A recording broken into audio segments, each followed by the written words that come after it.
A new poll paints a bleak outlook for Joe Biden. The Biden family huddles to discuss what comes next. Plus, the left celebrates as Steve Bannon begins his prison sentence. All that and more. I'm Bobby Eberle. This is a 13-minute news hour. God bless the United States of America.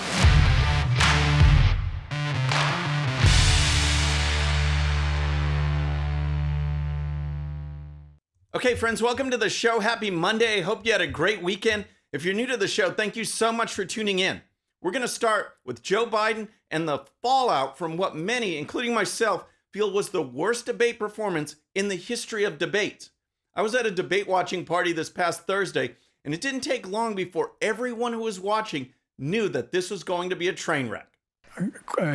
Eligible for what I've been able to do with the with the COVID, with dealing with everything we have to do with. Look, if we finally beat Medicare. Of course, there were many similar clips that could be made from Biden's comments, and it left no doubt in the mind of any rational person that Joe Biden is simply not there. What was somewhat surprising was the degree in which everyone on the left just suddenly dropped their facade that Biden was okay and immediately turned on him. I think it was a disaster. I think it was like maybe the worst debate I've ever seen in my entire life. I do think people feel like that we are confronting a crisis. There were going to be discussion about whether he should continue. At first it was shocking, then it was scary, then it was sad, and by the end it was absurd. Is the riskiest path sticking with Joe Biden, or is the riskiest path saying we want someone else? And anybody who says that that is not a tough call right now is full of To me, the reason for such unanimity from all these pundits and advisors is simple. What we saw on Thursday night was not a debate, and it was never designed to be a debate. The wide array of issues simply did not matter. No, Thursday night was not a debate, but instead, it was the last step in a job interview, and Joe Biden failed. Just look at recent debate history. The first presidential debate is usually around the end of September. Last week's Trump-Biden debate was a full 3 months early, and debates always occur after the party's national conventions. The Thursday night debate was designed to put Democrats' minds at ease that everything would be okay with Biden, and the exact opposite happened.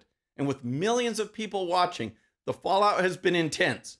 Following the debate, CBS News conducted a poll of registered voters, and the results are devastating for the Biden camp. Our polling unit asked voters how they view the candidates now, including their cognitive health. The results are not encouraging for the president. The number of voters who say President Biden has the cognitive ability to serve has dropped from 35% earlier this month to 27% after the debate. That's the lowest number since CBS began asking voters that question last September.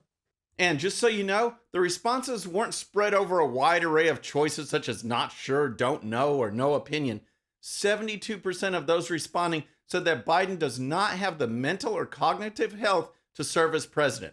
72%. Now, what does that say about the other 27% who think he's okay? They likely have some kind of cognitive impairment too. Here's more. Nearly 3/4 of all registered voters now say he shouldn't be running. And nearly half of Democrats say he shouldn't remain the nominee, an extraordinary number for an incumbent who didn't face a competitive primary. Voters give former President Trump a significant edge, though, when asked which candidate explained his ideas clearly, inspired confidence, and appeared presidential. Here's a key takeaway from those comments. Biden faced no serious opposition. No debates were ever held. The road was cleared for Biden without any serious challenge. And the Democrats knew that Biden was losing it. The media knew that Biden was losing it as well, and they covered for him again and again and again. Start your tape right now, because I'm about to tell you the truth. And F you if you can't handle the truth. This version of Biden, intellectually, analytically, is the best Biden ever. Not a close second. And I've known him for years. The Brzezinskis have known him for 50 years. If it weren't the truth, I wouldn't say it. Well, Joe, you did say, and it clearly wasn't true. And you knew it wasn't true. And of course, Joe Scarborough wasn't the only one. All members of the media were saying the exact same thing, lying to the American people over and over again.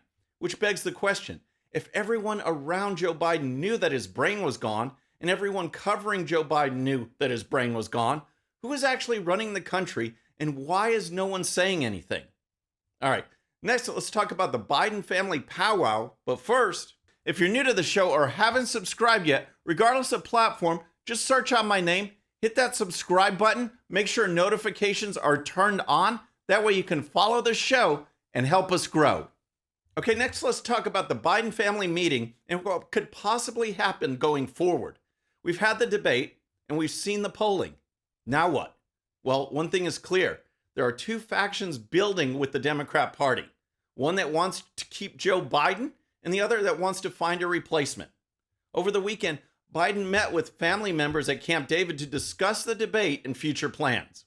President Biden digging in and driving on after huddling with family members who encouraged him to stay in the race, according to multiple sources familiar with the conversations during a pre-planned weekend at Camp David. NBC News has learned his campaign manager sought to reassure key donors Sunday, emphasizing the president will not step aside and explaining the logistical difficulties in replacing him on the ticket, per two participants on the call. Digging in and driving on. And from reports such as one from Politico, the main family drivers are Hunter Biden and Dr. Jill, who is quickly becoming, at least in my book, one of the most despised people in America.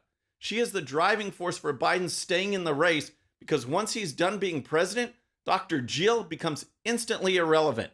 And that drive for the spotlight and influence is so great that she will put someone through the meat grinder of a presidential campaign who is clearly in mental decline.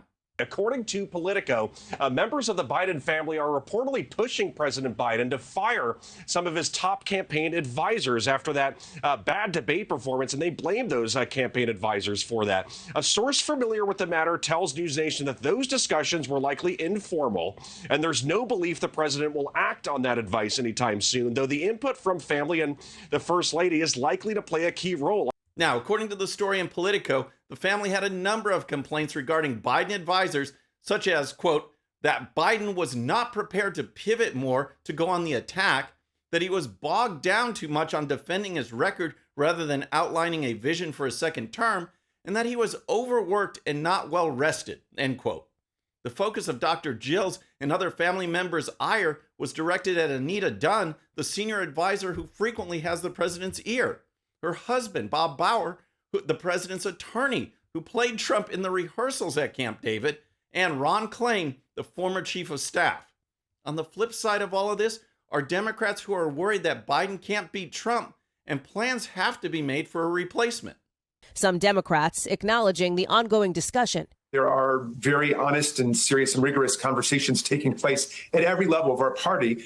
We're having a serious conversation about what to do. The editorial boards of both the New York Times and the Atlanta Journal-Constitution are urging the president to step aside. That was House Democrat Jamie Raskin sounding the alarm. And when the New York Times comes out and calls for Biden to step aside, you know things are getting serious. All right, next let's talk about former Trump advisor and host of the War Room podcast, Steve Bannon, who was ordered to prison today to serve a 4-month sentence for ignoring a congressional subpoena. This is the same charge that landed Trump ally Peter Navarro in prison. And it shows our two-tier justice system, which has been weaponized against conservatives. Speak out against the leftist narrative, and our own government will come after you. Here's Bannon talking with NBC News this weekend. Why refuse to comply with the congressional subpoena? Because first off, my lawyer told me when I got the letter of exerting executive privilege from the president, the J6 committee was not legitimately structured. So therefore, their subpoenas don't mean anything. Again, this subpoena was for the notorious January 6th committee, which established a pattern of ignoring testimony that didn't fit the narrative, targeting conservatives, especially Trump, and destroying evidence. It was not properly formed and by any definition was illegitimate. Bannon, who speaks regularly around the country, are you prepared to leave it all on the battlefield? Says even in prison, his message won't be silenced.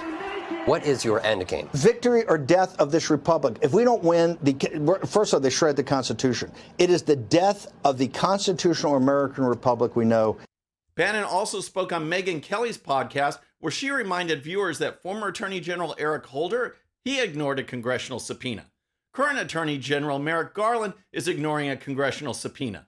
Nothing's happened to them. It's God's will. If I go, I go. But if I go, I'm ready to go. And quite frankly, we'll make sure that my voice, that the war room does not suffer at all. They're trying to shut down the war room, obviously. But if Merrick Garland and these guys are determined to do it, they're determined to do it. And we'll just take it one day at a time. Good for Bannon. And make no mistake, the silencing of conservatives is ultimately what this is all about. And, it's damaging in so many ways, not simply to suggest that Donald Trump actually won an election, but to undermine public confidence in elections themselves, because that is a real threat to the future of our democracy. So I imagine we'll hear more of the same from Steve Bannon, but then he's going to be locked up for 4 months where he will be unable to do his War Room podcast, and perhaps that will be the greatest service to democracy that we see from this prosecution. Protecting democracy by silencing all dissent. 1984 has come to life 40 years later. And next, here's some rapid-fire headlines from around the country. First, in a 6-3 ruling today, the U.S. Supreme Court declared that presidents have immunity from prosecution during the execution of official presidential acts. In the majority opinion, Chief Justice John Roberts wrote, quote, "Under our constitutional structure of separated powers, the nature of presidential power entitles a former president to absolute immunity from criminal prosecution for actions within his conclusive and preclusive constitutional authority," end quote. As reported by Newsmax, the ruling extends the delay in the Washington criminal case against Donald Trump on charges he plotted to overturn the 2020 presidential election loss, and all but ends prospects the former president could be tried before the November election. Next, on Friday, the Supreme Court issued another major ruling when it overturned the so-called Chevron deference from 1984. This previous ruling basically stated that federal agencies are considered experts in their fields and thus can issue rules and regulations outside of the law. The Friday ruling marked a huge win for the Constitution and separation of powers. Chief Justice John Roberts noted, quote, "Courts must exercise their independent judgment in deciding whether an agency has acted within its statutory authority," end quote. Thus, in just the span of the last few days, the Supreme Court has dealt a tremendous blow to lawfare and the deep state. Finally, a local story in my own county is now garnering national attention as a Democrat candidate for County Commissioner Terrell Patel was recently arrested for online impersonation. Back in September, Patel, running for County Commissioner, assembled a collage of social media posts of racist messages directed at him. Patel implied his Republican opponent and Republican supporters were to blame. As it turned out, Patel is my county's version of Jussie Smollett, and law enforcement has revealed that Patel used a fake Facebook account to send racist messages to himself. It turns out the race card is not so effective when you fake it. Friends, that's our show for today. I hope you enjoyed it. And remember, today's show's one sheet is available to Patreon supporters using the link in the description. The one sheet gives you the links to all the videos and stories used on today's show, so you can dive even deeper into each issue. And with that, our next show will be Wednesday evening at the usual time. Until then, I'm Bobby Eberle. This is a 13-minute news hour.